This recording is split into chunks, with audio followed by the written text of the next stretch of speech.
작년까지만 해도 급등하던 서울 아파트가 이제 조용해졌습니다. 24년 6월 거래량은 7,948건, 7월 거래량은 9,223건으로 거래량이 폭등했었고, 이에 따라 매매가도 같이 큰 폭으로 상승했었습니다.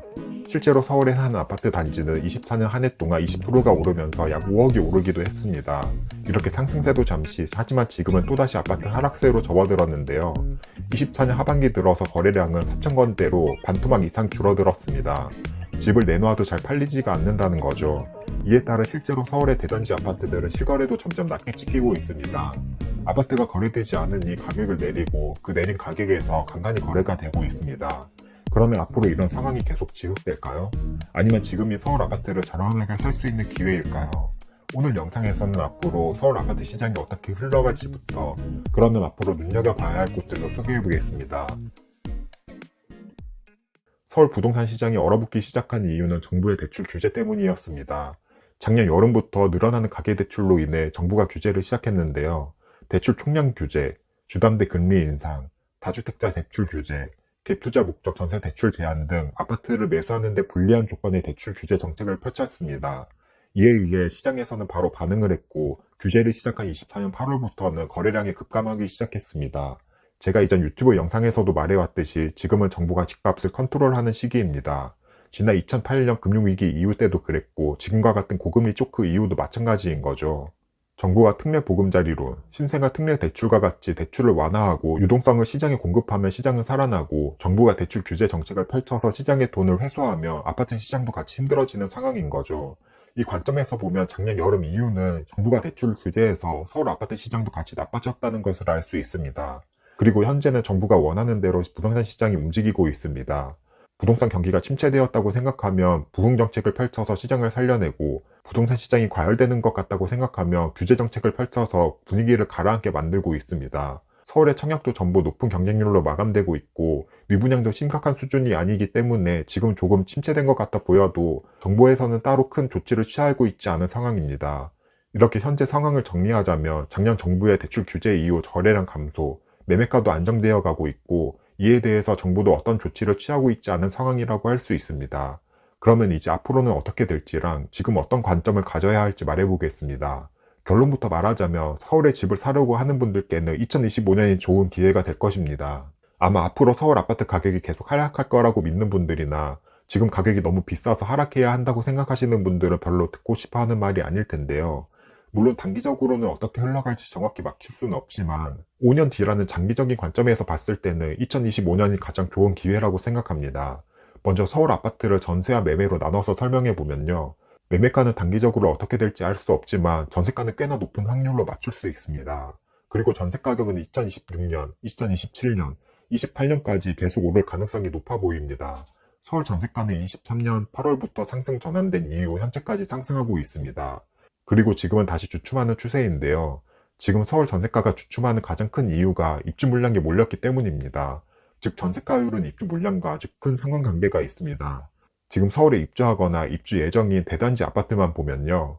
강동구의 올림픽 파크 포레온 12,000세대, 동대문구 레미안 라그란데 3,069세대, 그리고 관악구의 힐스테이트 관악 센트시엘 997세대, 그리고 광진구의 롯데캐슬 이스트폴 1,063세대, 성북구 장위 자이 레디언트 2,840세대, 동대문구 휘경 디센시아 1,806세대, 서초구 잠원동 메이플 자이 3,307세대가 25년 상반기까지 입주 예정입니다.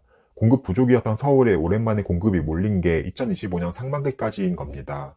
그리고 25년 하반기에는 이문 아이파크 자이 4,321세대와 리버센 SK뷰 롯데캐슬 1,055세대가 입주하고 그 이후 26년부터는 입주 물량이 정말 없습니다. 정말 극심한 서울의 공급 부족이 다시 시작되는 거죠. 입주 물량 그래프만 봐도 2026년부터는 공급 물량이 급감하는 것을 볼 수 있습니다. 이렇게 신축 아파트 입주가 없으면 전세가는 다시 오를 가능성이 아주 높다고 보면 됩니다. 지금 서울 전세를 살고 있거나 전세를 살 예정인 분들은 꼭 각오해야 합니다. 앞으로 전세가는 계속해서 더 오르고 계약 기간이 끝나면 몇 억씩 전세금을 올려줘야 한다는 걸요. 믿고 싶지 않더라도 이게 현실이고 꼭 인지하고 있었으면 좋겠습니다. 앞으로 전세 가격은 오를 확률이 아주 높은 상황에서 그럼 이제 전세에 살아야 할지 매매를 해서 내 집에 살아야 할지 조금 답이 나오지 않나요? 물론 매매를 한다고 해서 서울 아파트 값이 바로 다시 오르지 않을 수 있습니다. 매매 가격은 한동안 침체되어 있을 수도 있죠. 하지만 조금 장기적으로 5년 정도 뒤를 바라본다면 상승할 확률이 더 크다고 생각합니다. 만약 이제 매매를 알아봐야겠다고 생각했다면 2025년이 내 집 마련하기 가장 좋은 시기가 될 수 있습니다. 그 이유는 앞서 이야기했듯이 지금이 그나마 입주 물량이 있기 때문인데요. 마지막으로 몰린 입주 물량의 여파로 전세 가격과 매매 가격이 조정받고 있습니다. 서울의 분양 시장도 좋고 미분양도 많지 않기 때문에 정부에서도 서울 시장을 살릴 이유가 크게 없습니다. 즉 2025년은 정부도 서울 부동산 시장을 살리려고 하는 정책은 크게 없을 것 같습니다. 반대로 지방은 계속 살리려는 정책을 펼칠 건데 이 이야기는 나중에 지방 관심 가질 만한 아파트에 대한 영상을 따로 제작하면서 자세히 이야기해 보겠습니다. 이렇게 서울 부동산 시장은 2026년 이후 전세가가 크게 오를 것 같고 전세 난민이 되거나 몇 년 뒤 전세금을 많이 올려주기 싫으면 매매하는 게 낫다고 했습니다. 다만 매매를 한다고 해서 당장 가격이 오르는 건 아니고 장기적으로는 상승할 거란 이야기도 했고요. 그럼 매매를 한다면 서울의 어떤 지역에 관심을 가지면 될까요? 지역에 대한 이야기도 앞에 입주 물량과 이어지는데요. 대규모 입주가 있는 단지 주변의 아파트 혹은 입주하고 있는 그 아파트가 매매하기에 가장 좋습니다. 그리고 입주가 많은 지역은 서울의 강동구, 동대문구, 성북구로 이어지는 장인 뉴타운, 이문 휘경 뉴타운입니다. 상급지를 갈 여력이 있는 분들은 서울 송파와 강동구 쪽을, 중하급지를 갈 자금이 있는 분들은 동대문구, 성북구 쪽을 눈여겨보면 좋을 것 같습니다. 강동구를 먼저 보면 가장 유명한 올림픽 파크포레안 12,000세대가 현재 입주 중입니다.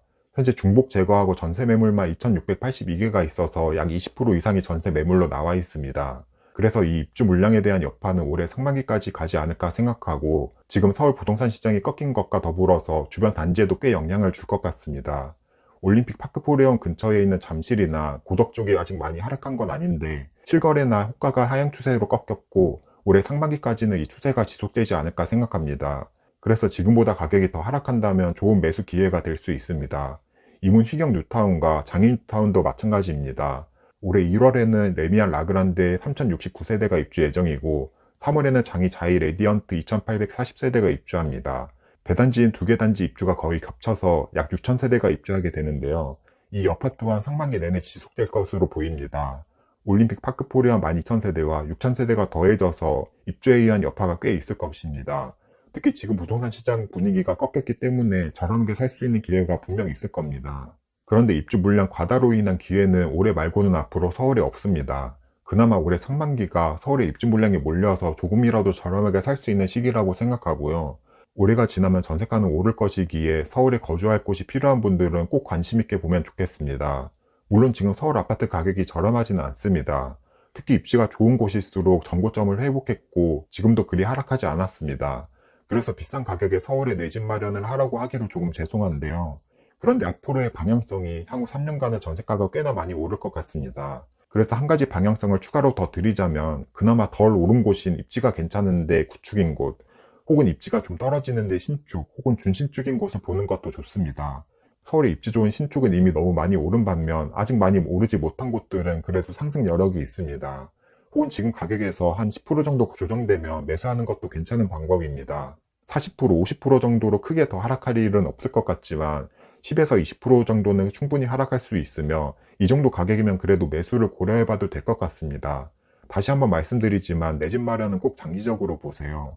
앞으로 서울 아파트는 공급량이 없고 전세 가격은 오를 것이고 이에 따라 언제가 될지 모르지만 매매가도 오릅니다. 당장 매매가가 하락할지라도 장기적으로 보면 어떻게 해야 할지 답은 나와 있습니다. 참고로 저는 지금 구독자분들과 시청자분들이 서울에 집을 사도 저는 아무 이해관계가 없습니다. 혹시라도 오해할까봐 말씀드렸고 단지 제 영상을 좋아해 주시는 분들이 도움을 받았으면 좋겠는 마음입니다. 오늘 영상은 조금 구절구절 이야기가 많았는데요. 1월까지만 배포 예정인 신축 아파트 5천만원 저렴하게 사는 전자책은 고정 댓글을 참고해 주시고요. 그럼 오늘 영상도 끝까지 봐주셔서 감사드리고 도움이 되었다면 구독과 좋아요 부탁드립니다.